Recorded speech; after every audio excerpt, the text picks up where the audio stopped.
चला आज आपण बनवू मलाई कोफ्ता. इतके स्मूथ, सिल्की की तुम्हालाही ही मलाई कोफ्ता खाल्ल्यानंतर ना अक्षरशः प्रेम होईल या भाजीसोबत.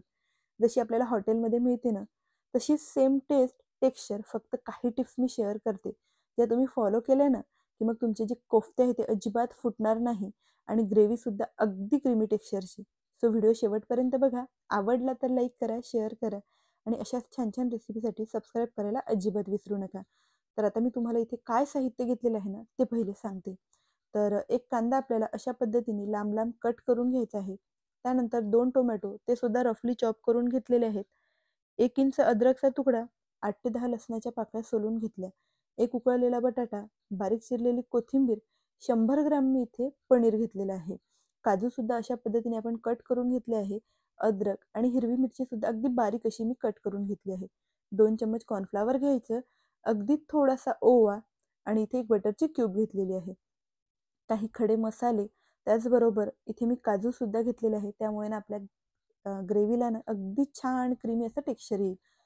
डेसिकेटेड कोकोनट 2 चम्मच, थोडासा आपण इथे मनुकेसुद्धा घेतलेले आहे आणि काही मसाले. आता एका बाउलमध्ये ना आपल्याला हा बटाटा छान खिसून घ्यायचा आहे. बटाटा आपण ना उकळून 1 तास पूर्वीच थंड करून घ्यायचा. म्हणजे यामधलं जे पाणी असतं ना ते निघून जातं किंवा मग तुम्ही 1 तासभर फ्रिजमध्ये सुद्धा ठेवू शकता. इथे पनीरसुद्धा आपल्याला छान या बाउलमध्येच किसून घ्यायचं आहे. पनीरसुद्धा पहिलेच 1 तासभर आधी स्वच्छ धुवून ठेवायचं. त्यानंतर बारीक चिरलेली आपण कोथिंबीर टाकूया. अद्रकचे तुकडे, हिरवी मिरची, त्याचबरोबर काजूचे तुकडे टाकायचे. मनुके टाकून घेऊया. चवीपुरता मीठ टाकायचं. त्यानंतर अगदी थोडासा मी इथे ओवा टाकलेला आहे. 2 चमच डेसिकेटेड कोकोनट आणि गरम मसाला टाकलाय. थोडंसं लाल तिखट. तिखट तुम्ही तुमच्या आवडीनुसार कमी जास्त करू शकता. कस्तुरी मेथी टाकायची क्रश करून आणि आता हे सगळं आपल्याला व्यवस्थित मिक्स करून घ्यायचं आहे आणि यातलं अजिबात गुठळा राहायला नको म्हणून हे व्यवस्थित मिक्स करून घ्यायचं.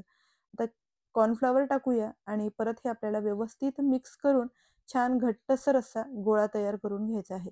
हवं तसं इथे कॉर्नफ्लॉवर टाकायचं आणि व्यवस्थित मिक्स करून अशा पद्धतीने गोळा तयार करून घ्यायचा आहे. आता यातला छोटासा गोळा घेऊया आपण आणि अशा पद्धतीने हे कोफ्ते तयार करायचे. आता हे कोफ्ते ना तुम्ही कुठल्याही आकारात बनवू शकता.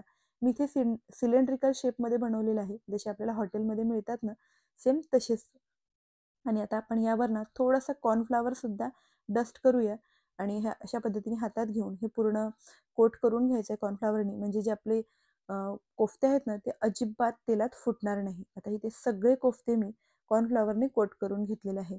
तेल छान कडकडीत गरम करायचं आणि त्यानंतर हे कोफ्ते आपल्याला या तेलात छान अलटून-पलटून मस्त क्रिस्पी होईपर्यंत छान फ्राय करून घ्यायचे आहे आणि बघू शकता मस्त आपले कोफ्ते तयार झाले आहेत.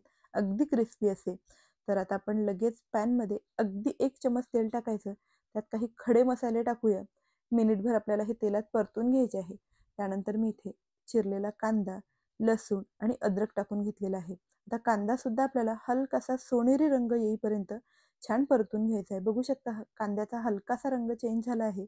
आता इथे आपण काजू टाकायचे आणि त्यानंतर 2 चॉप केलेले टोमॅटो. आता टोमॅटोसुद्धा आपल्याला छान परतून घ्यायचे आहे तेलात. तर थोडंसं मीठ टाकायचं म्हणजे आपले हे टोमॅटो आहे ना, लगेच सॉफ्ट होतात. झाकण ठेवून एक 3 ते 4 मिनिटं टोमॅटो सॉफ्ट होईपर्यंत आपण होऊ देऊ. बघू शकता मस्त टोमॅटो सॉफ्ट झाला आहे. यातलं जे तमालपत्र होतं ते मी काढून घेतलं आहे आणि मोठी जी विलायची होती ना, त्यातले दाणे आपल्याला यामध्ये टाकून घ्यायचे आहे. आता हे मिश्रण पूर्णपणे थंड झालं, की मिक्सरच्या भांड्यात टाकायचं. 2 चम्मच मी इथे पाणी टाकलेलं आहे आणि मिक्सरमध्ये फिरवून आपल्याला ही अगदी स्मूथ अशी पेस्ट तयार करून घ्यायची आहे. कढईत तेल टाकायचं, एक बटरची क्यूब टाकूया आणि मसाले टाकायचे. त्यानंतर आपण तयार करून घेतलेली पेस्ट टाकायची. आता मसाले ना तुम्ही तुमच्या आवडीनुसार इथे कमी जास्त करू शकता. व्यवस्थित आपल्याला हे मिक्स करून घ्यायचं आहे आणि ही ग्रेव्ही आपल्याला कंटिन्युअस चालवत 2-3 मिनिटं छान शिजवून घ्यायची. त्यानंतर चवीपुरतं मीठ टाकूया, अगदी थोडीशी साखर म्हणजे याने टेस्ट खूप छान बॅलन्स होते. आणि यात आपण टाकलेलं आहे थोडंसं फ्रेश क्रीम नसेल तर तुम्ही दुधावरची सायसुद्धा टाकू शकता आणि क्रश करून इथे आपण थोडंसं ना कसुरी मेथी टाकलेली आहे. व्यवस्थित मिक्स करून 2-3 मिनिटं आपल्याला ही भाजी परत शिजवून घ्यायची आहे आणि बघू शकता मस्त आपली मलाई कोफ्ता तयार झाला आहे. तर